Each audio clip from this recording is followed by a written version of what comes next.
Arvatkaa mikä unohtui. Jälleen kerran. Kaakatus loppui heti kun mä tulin sisään. Morjesta. Ollaan täällä Kanta-Hämeessä Tammelassa Toronsuon kansallispuiston parkkipaikalla. Torosuo on tuossa takana, tai oikeastaan Torosuon kansallispuisto on tässä ympärillä. Ja ollaan lähdössä kiertämään Ukon taivaalla -niminen pyöräilyreitti. Fillari on tuossa valmiina. Tarkoitus olisi myös yöpyä reitin varrella. Tervetuloa matkaa. Lähdetään liikkeelle.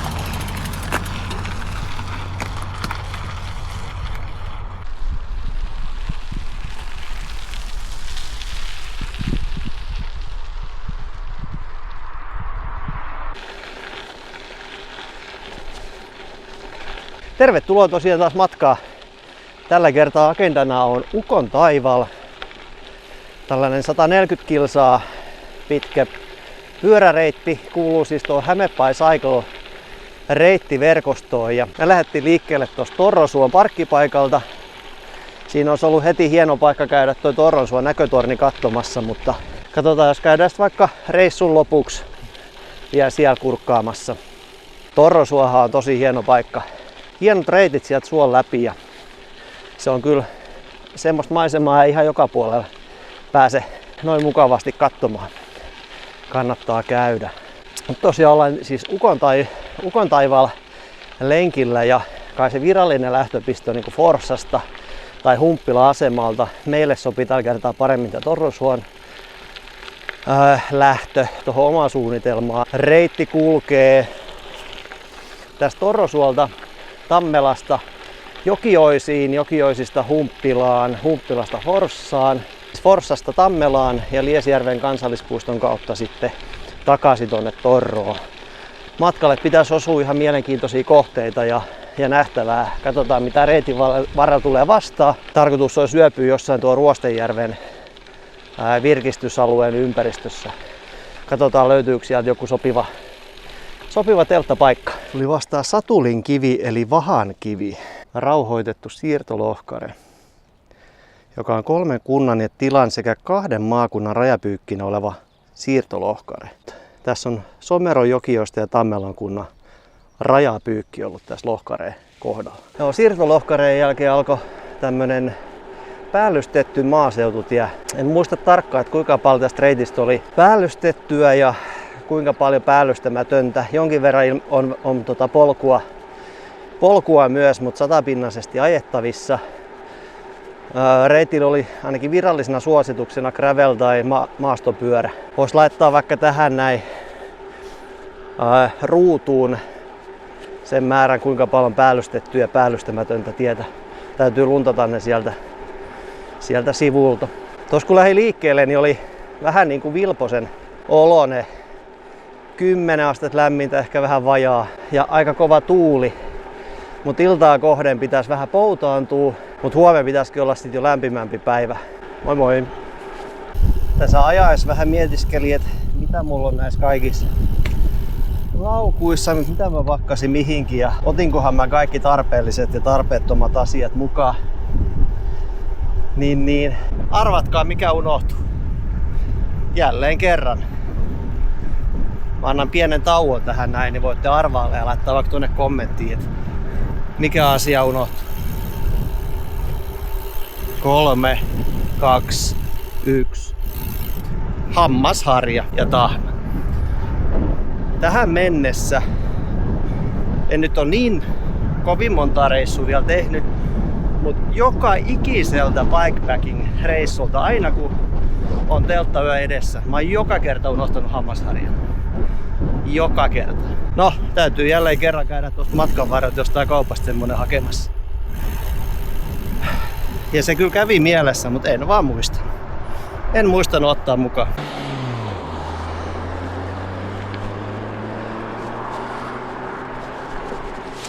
Jokioinen 2 kilsaa. Eli aika pian tullaan jo Jokioisiin. Tosta ei ollutkaan kovin pitkä matka. Tähän me ollaan tultu varmaan joku 10 vasta. Todennäköisesti ensimmäiseen paikkaan, missä on jotain kauppaa tai vastaavaa. Pitäisikö haastaa se hammasharja heti nyt pian kun se muistaa. Täytyy katsoa, jos tuohon osuu jotenkin sopivasti joku kauppa, niin käydä nappaamassa. Nyt näköjään tiputtelee vähän vettä. Tässä olikin alkuiltapäivästä pieni riski sille, että saattaa vähän tiputella, mutta ei pitäisi tulla kyllä paljon.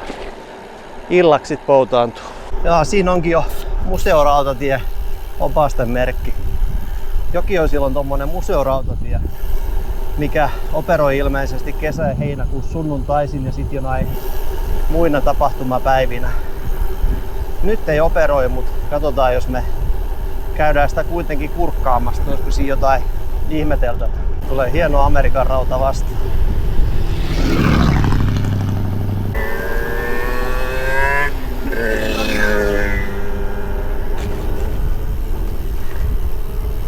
Siinä on opaste tuonne Elon kiertoon. Se oli kans mainittu tuossa reittikuvauksessa semmosena mielenkiintoisena paikkana käydä. Se oli muistaakseni semmonen kotieläintila. Sitten ruvetaan ilmeisesti pikkuhiljaa saapumaan Jokioisten keskustaan.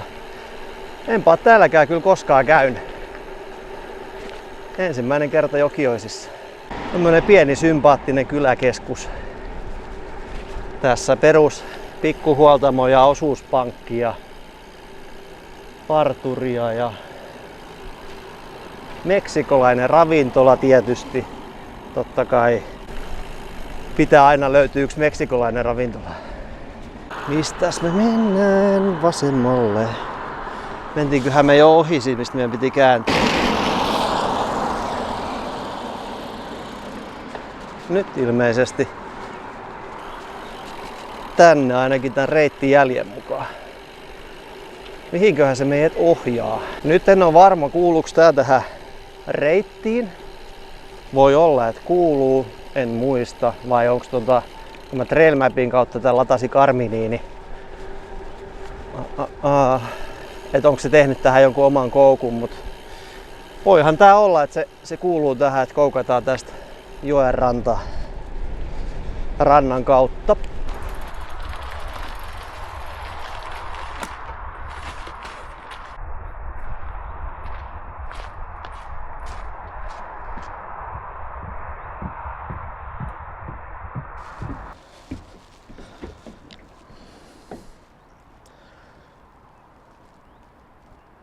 Olihan tähän syynsä, minkä takia reitti ohjasi meidät täältä. Tässä on tämmönen joenvarsi uimapaikka ja näyttää oleva tuolla laavukin. Laavulle ei ole puuhuoltoa, eli jos haluaa poltella ja grillailla makkaraa, niin tarvii omat puut tuoda, mutta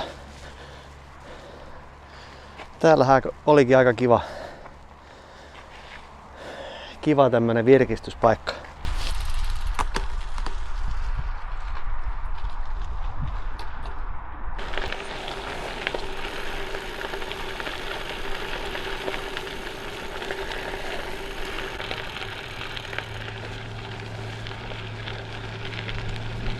Tässä semmonen tutustumisen arvoinen paikka Jokioisilla, tää Jokioisten kartanon ympäristö. Ilmeisesti ensimmäinen päärakennus, mitä siinä sanotaan, pystytettiin vuonna 1618. Siinä on komia toi tapulimakasiini. Onko siinä sit ilmeisesti itse kartano? Onhan se. Ainakin kyltis lukee isolla, että kartano.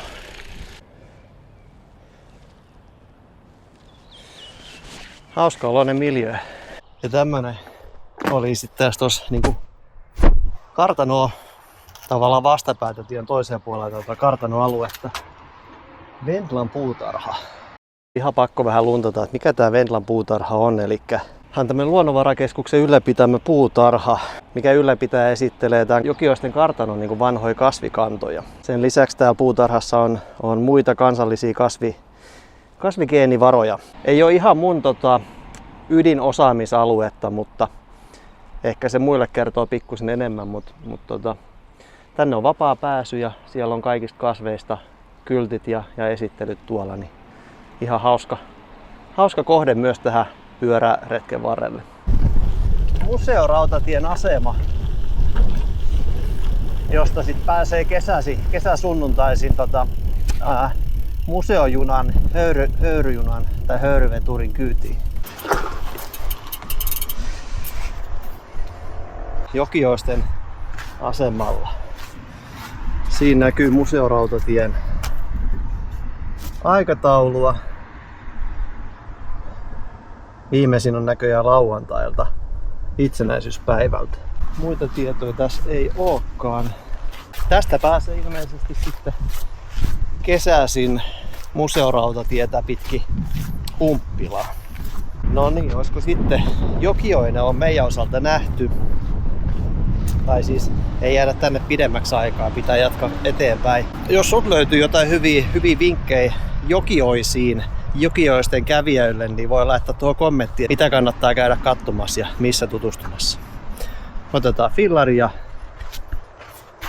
jatketaan Jokioisilta eteenpäin.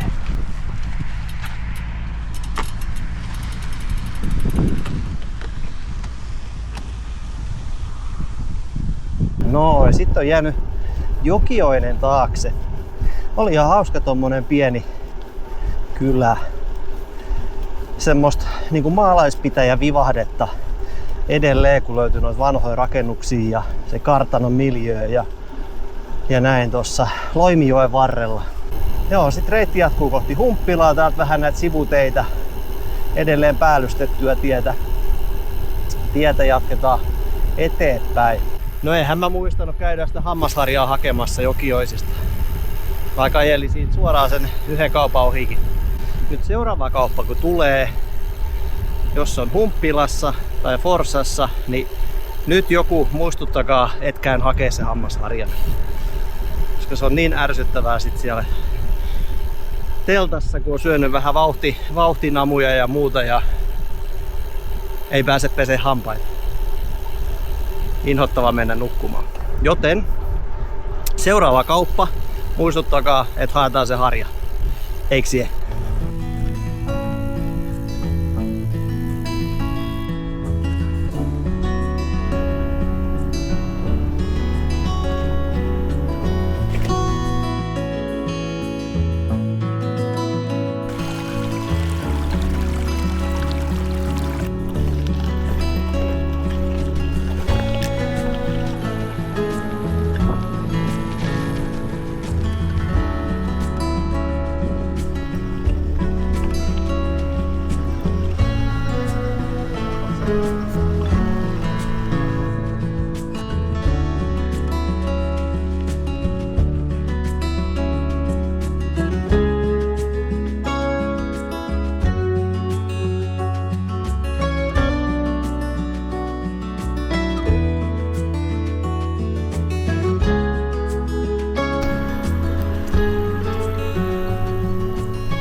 Vähän rupesi satamaan. Luotiin tuohon säätiedotukseen, että ei pitäisikö tulla ihan, tai ettei juurikaan pitäisi iltapäivällä enää sataa. Pieni sateen mahdollisuus oli yöllä, mutta silloinhan me ollaan teltassa. Että se ei paljon haittaa. Nyt on pikkusen tummia pilviä tuolla horisontissa. Luotiin sen verran nimittäin tuohon säätiedotukseen, että minkäänmoisia sadevarustuksia ei ole mukana. Kun lähestytään Humppilaan, niin jos bussipysäkeessä on tommonen merkintä kuin Jubilee-line. Tietääks joku mitä se meinaa? Onko siinä jotain erikoisempi bussilinja? Kyllä tää sade muuten edelleen jatkuu. Toivottavasti ei ylly.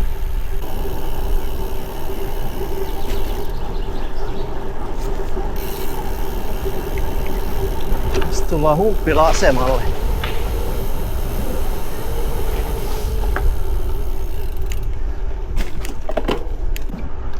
Kyllä tämä Humppila-asema on ainut paikka, mistä pääsee, tai mihin pääsee junalla tämän reitin varrelta. Eli lähtöpaikka junalla reitille suuntaaville. Löytyypi tästä. Forssa ei taida päästä junalla. Nyt paistaa vähän aurinko yhtäkkiä, mikä on tietysti erittäin positiivista. Mutta tuolla horisontissa näkyy kyllä aika tummia pilviä. Mutta tuuli toisaalta on puhaltamassa niitä pois tästä meidän reitiltä, niin eiköhän me pärjätä. Pahan näköisiä pilviä. Siellä on sale, pikkukauppa.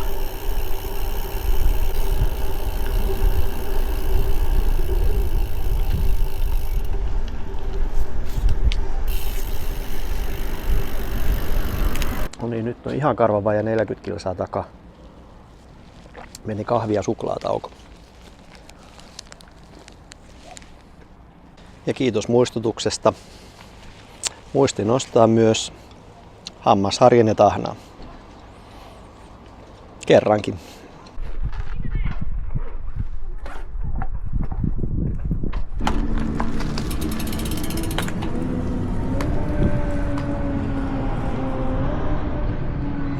Tässä oli Humppilassa suosituksena tämä Koivistolammin uimaranta. Tämmöisenä taukopaikkana ja virkistyspaikkana, mikä on varmasti erittäin hyvä, varsinkin kuumana kesäpäivänä, niin tää on aika kivan näköinen uimapaikka. Joka nyt just tällä hetkellä on sen verran vilpoinen, että ei kyllä kauheasti tee mieli mennä uimaan. Mut pistetään korvan taakse tämäkin paikka. Sitten kohti Forssaa.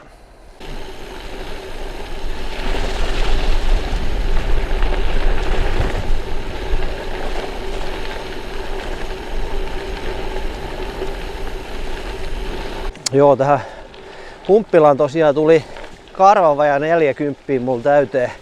Ja Humppilaan asti on kyllä, täytyy sanoa, että reitti on ollut aika helppoa ajettavaa. Tosi hyväkuntoisia päällystettyjä ja päällystämättömiä teitä. Ei hirveästi mäkiä. Aika rauhallista. Tosi vähän autoja. Eli sinänsä tosi helppoa ja mukavaa ajettavaa. Siinä reittikuvauksessa ei ollut kauheasti infoa Humppilasta. Tai tommosia paikkoja, toi uimaranta oli mainittu. Mut jälleen kerran, jos sulla on jotain tärppejä Humppilaan, niin jätä niitä tuohon alle kommentteihin muille tsekattavaksi. Meikäläinen nimittäin jättää nyt Humppilan taakse ja jatkaa seuraavaksi kohti Forssaa. Mistäs mennään? Täältä ilmeisesti. Ei muuta kuin yli.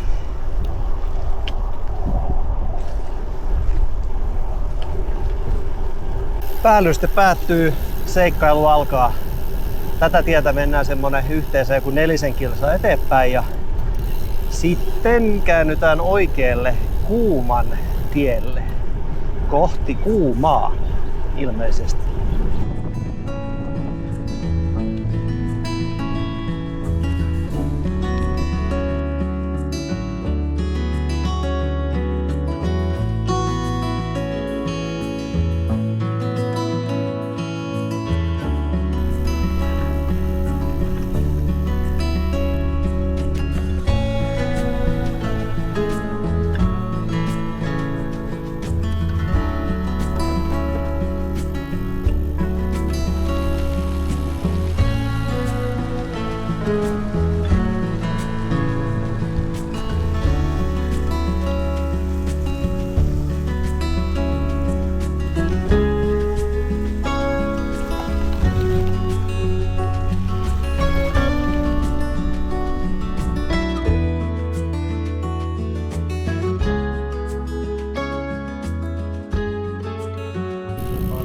Kilometriä tuli vähän aikaa sitten täyteen ja tästä on varmaan Forssaan joku ehkä alle 10.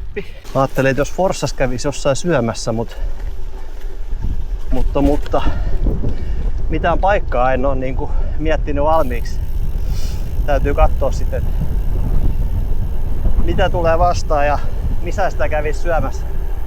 Forssasta on sit vielä joku, tähän mä sanoisin, about 30 kilsaa sinne huudeille, missä ajattelin viettää yö. Sitten täytyy vielä löytyä joku hyvä telttapaikka, mihin pystytään leiri. Tosta ilmeisesti mennään Masuriin. Kyllä vaan. Kohti Kalsua. Selvä. Sinne menemme siis.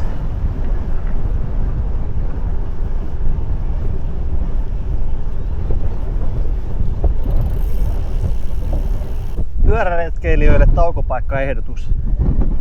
Tuosta Kalsuan tiehaarasta joku puolisen kilsaa, niin uimaranta. vasempaan. Tämmönen uimapaikka löytyy.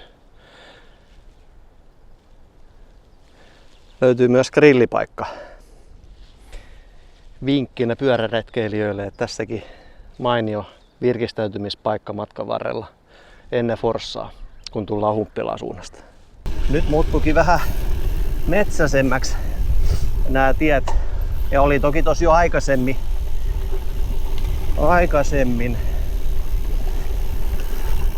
Mikä on sinänsä ihan mukava, koska tänne suuntaan kun tullaan Humppilasta Forssaan päin, niin katselee, että on vasta tuulia, niin kuin tuossa on kyllä ollutkin vasta tuulta, mutta nyt kun ollaan täällä puitten siimeksessä, niin eipä se tuuli tunnukaan niin paljon. Aika jees. On kyllä hieno reitti.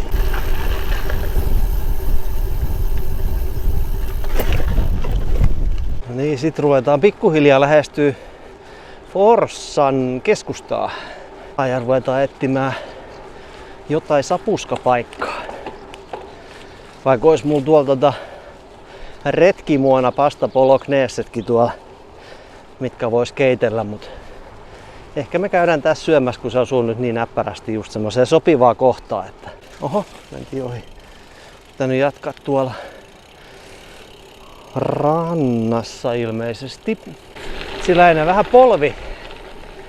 Oikea polvi meinaa pikkasen kipeytyä jostain syystä. Siihen kyllä tuli aika kova potku tuossa yhdessä jalkapallopelissä, kun pelaili pari viikkoa takaperin, niin ehkä se vielä vähän vihottelee sitä.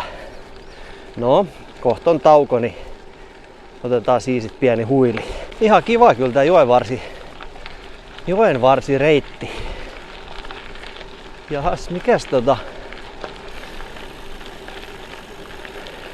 mikäs tehdasrakennus tai vastaava tää on?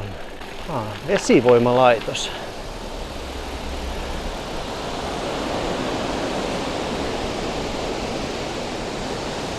Käydäs kurkka. Käydäs kattoo, siinä on komeet kuohut.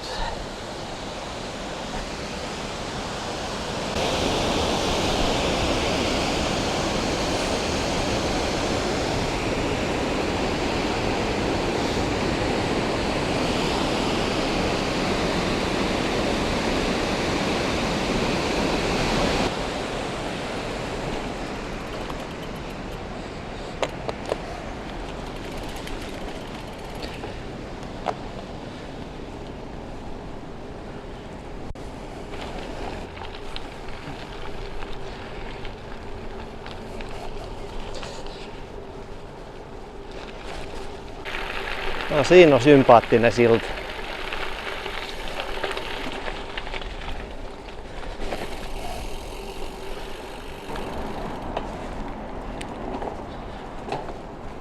Taas Forssan tori. No tos nyt on ainakin kotipizza. Ehkä mä en rupea sen enempää etsimään, vaan mä hyökkään suoraan siihen. Se on ainakin helppo.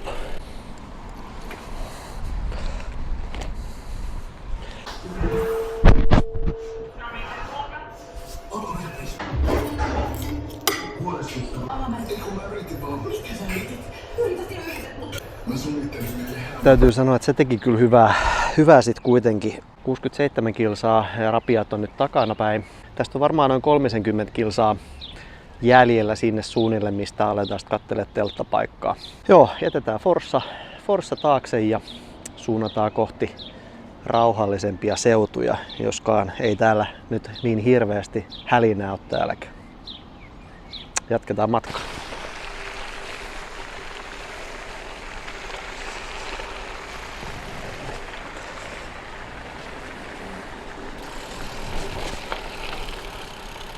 No niin, aika lähtee Forssasta eteenpäin. Mä uskon, että Forssassa olisi varmaan paljonkin nähtävää ja koettavaa, mutta meillä loppuu tästä päivästä tunnit kesken, joten suuntaamme kohti Ruostejärveä.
Ei, kyllä pikkusen ikävältä tuntuu toi polvi jotenkin. Oli pakko ottaa toi klossi irti. Tai klossi irti, mutta siis irrottaa kenkä polkimesta. Onneksi tässä on toisella puolella flätti, niin saa vähän toiseen asentoon jalkaa aina välillä.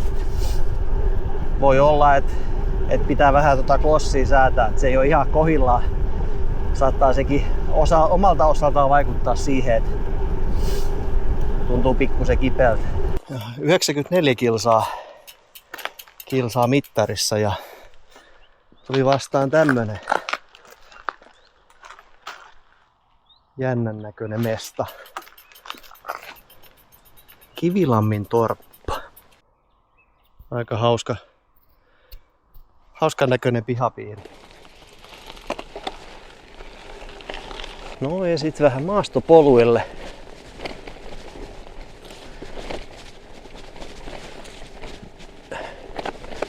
Tästä tää osa tätä Hämeen Ilves-reittiä ilmeisestikin. Ja nyt ruvetaan varmaan olemaan aika lähellä. Tuossa tultiin äsken Eerikkilä urheiluopiston Eerikkilä urheiluopisto ohi.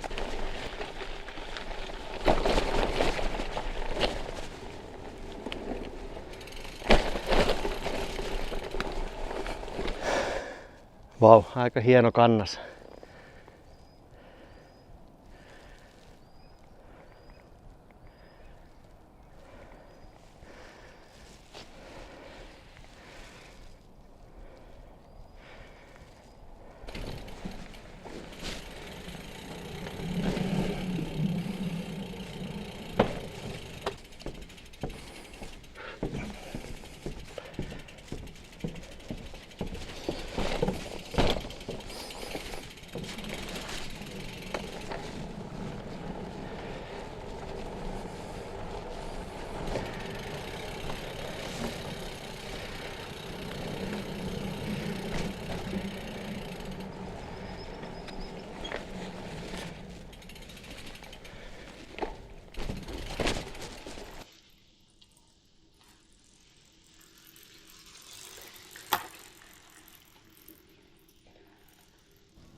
Leiri on pystyssä.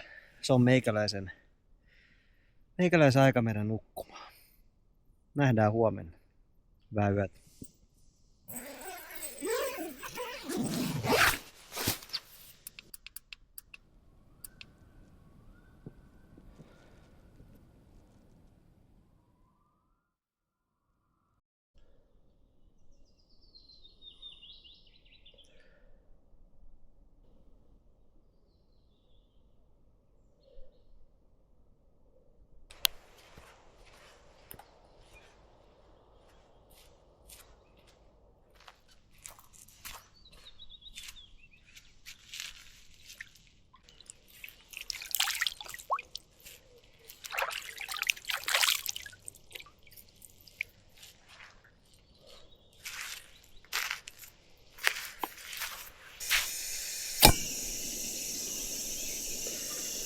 Hyvää huomenta täältä Ruostenjärven rannalta.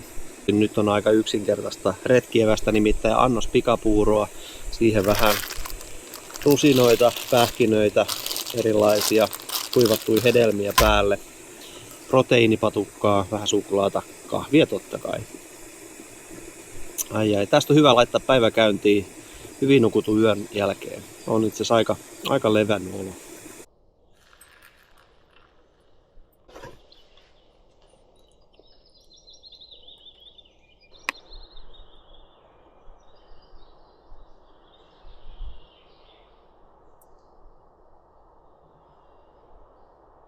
Vielä ennen kuin lähdetään, niin pieni säätö tähän oikeaan klossiin. Otetaan sitä vähän taaksepäin, jos se hiukan auttaisi tuota polvea.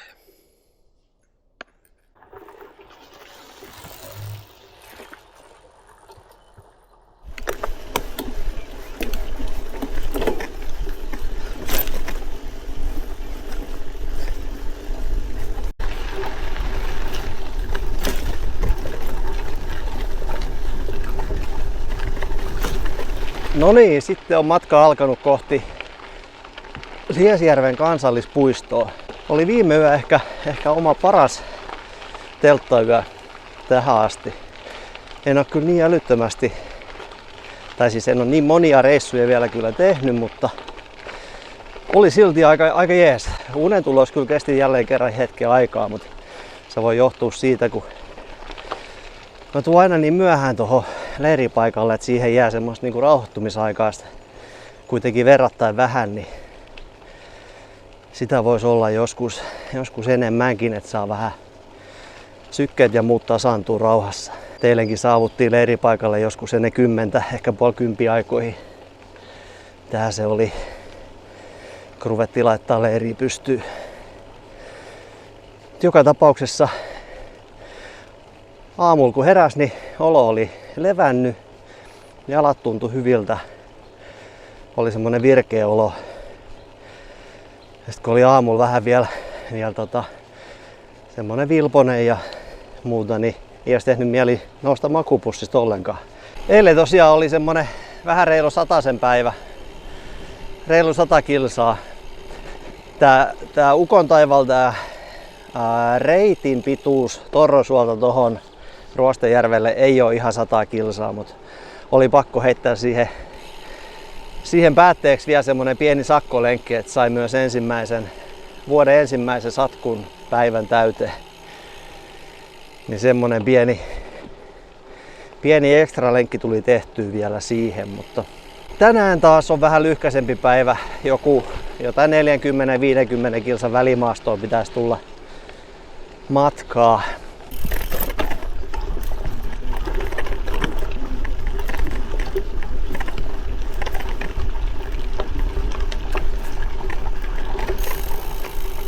Joo, nyt painellaan täällä läpi näitä Liesjärven kansallispuiston mettäteitä. Aika kivaa ajettavaa, helppoa ja mukavaa ja tosi hienos ympäristössä.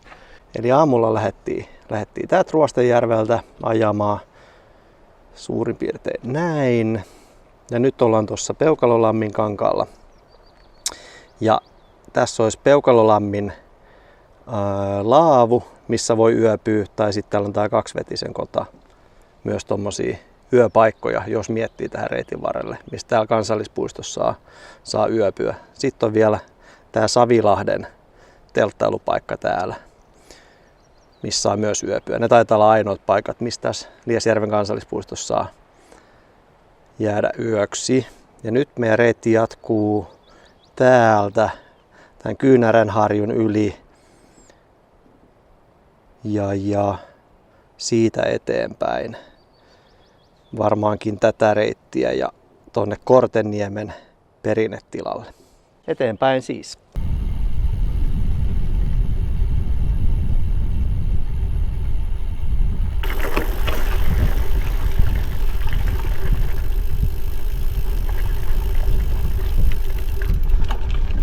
Moi.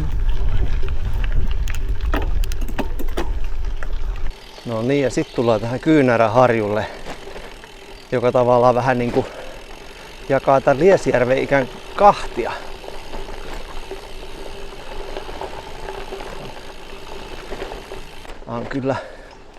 On kyllä hieno reitti. Ai että.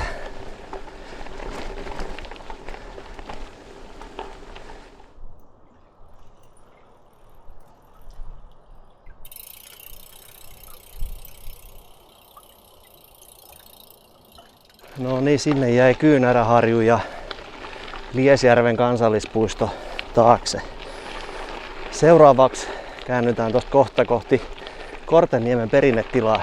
Käydään katsoa, että onko se jo kenties jotenkin auki, onko siellä jotain toimintaa tähän aikaan toukokuusta.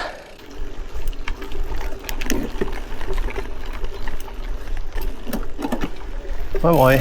Moi! No niin, saavutaan kohteeseen. Saavumme kohteeseen. Ai, se on täällä järvenrannalla aika hienossa paikassa.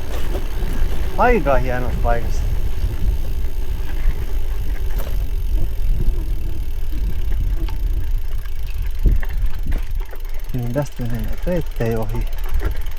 Saaks tänne ihan mennä? Ilmeisesti.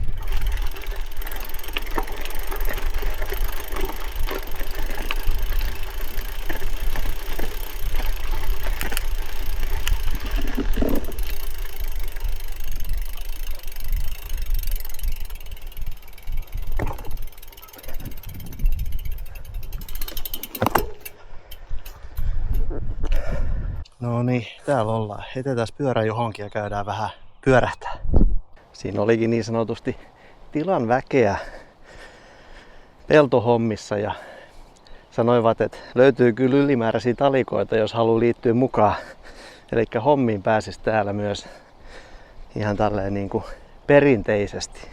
Ja tosiaan täällä tilalla saa ihan vapaasti käyskennellä ja tutustua kohteisiin. Oli riihtä tuolla ja pääsee katsomaan vähän kanoja ja lampaita ja muita. Tosi hienoa paikalla täällä järvenrannalla. Tuossa oli joku savusaunakin, niin käydään sekin kohta kurkkaa. Kattokaa ne.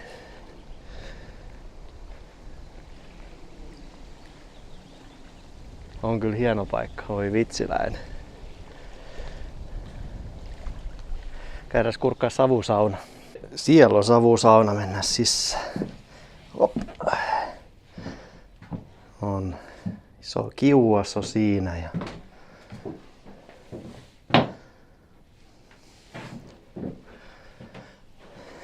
mahdetaankohan sitä lämmittää joskus, jos pääsis tänne saunomaan.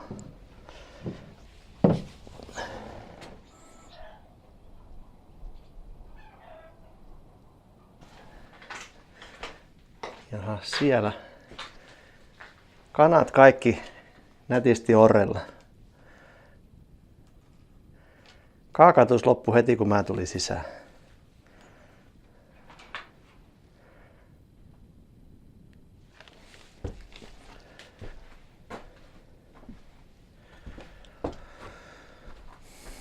Löytyy tosiaan kaikki erilaisia vanhoja työkaluja ja sun muuta näistä taitoista. Kaikkea saa vähän hypistellä ja ihmetellä.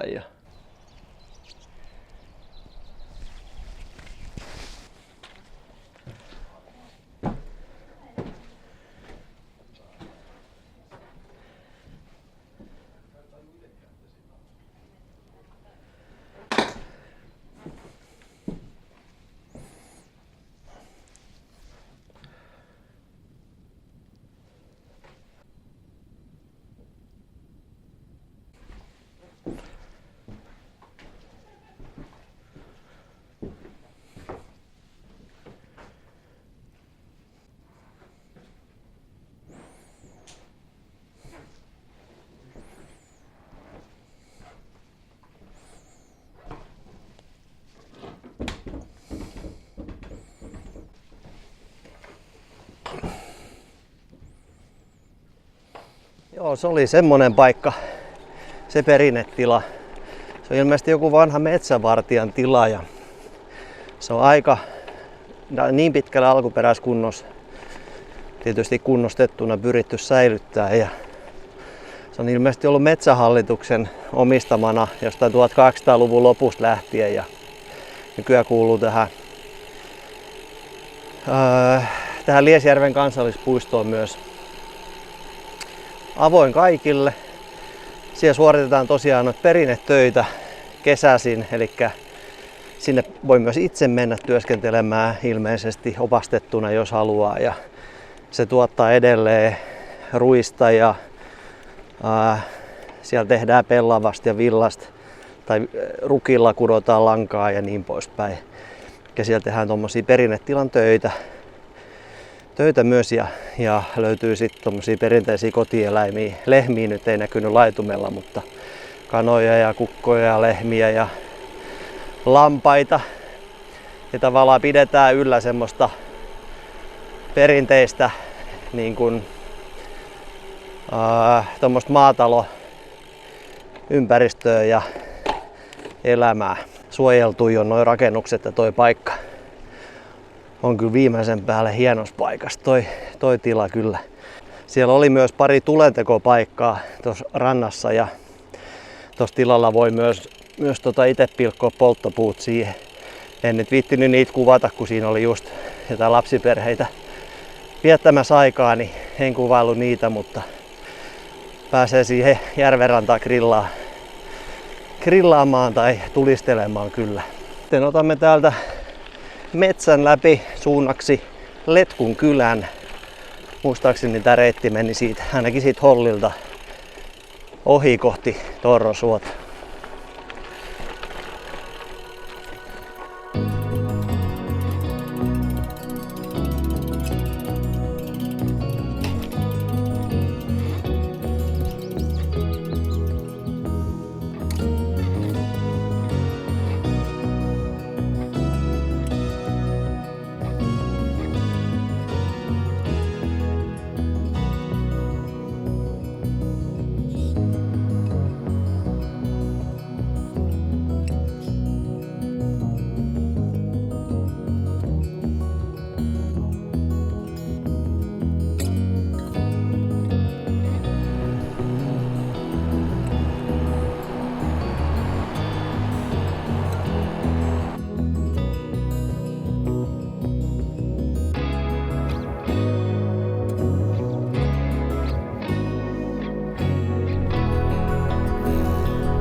Nyt saavutaan taas Hämeen Härkätielle. Tuossa ohitettiin just Letkun ala-aste. Elikkä nyt ollaan täällä Letkussa. Mun mielestä tuolla on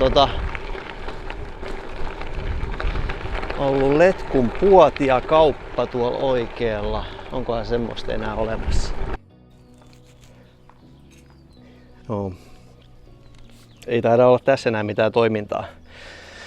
Semmoinen huomio, että jos lähtee tälle Ukontaivaalla reitille, niin käytännössä Forssan, jos ajaa siis myötäpäivää reittiä, niin Forssan ja Jokioisten välillä ei ole yhtään kauppaa eikä myöskään yhtään paikkaa, mistä saa vettä.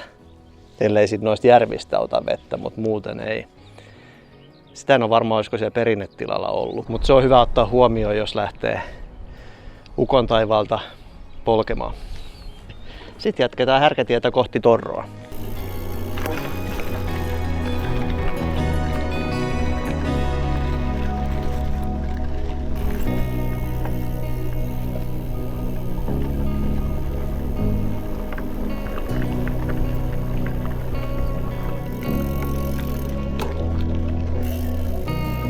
Ai, onpa hieno päivä. Onpa hieno päivä.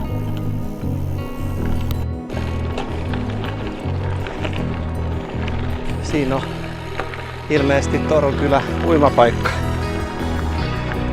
Pieni uimalampi. Kilsa noin tuohon meidän lähtöpaikalle. Noin kilsan verran sinne vielä. Kaikin puoli hieno reissu. Tähän päivään saatiin vielä vähän reilu 50 kilsaa.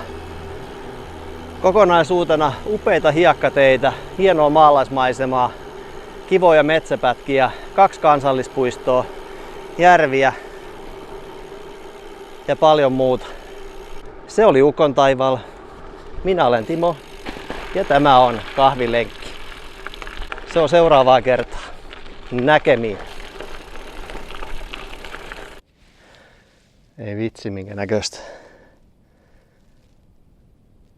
Pikkusen komia. Ai että.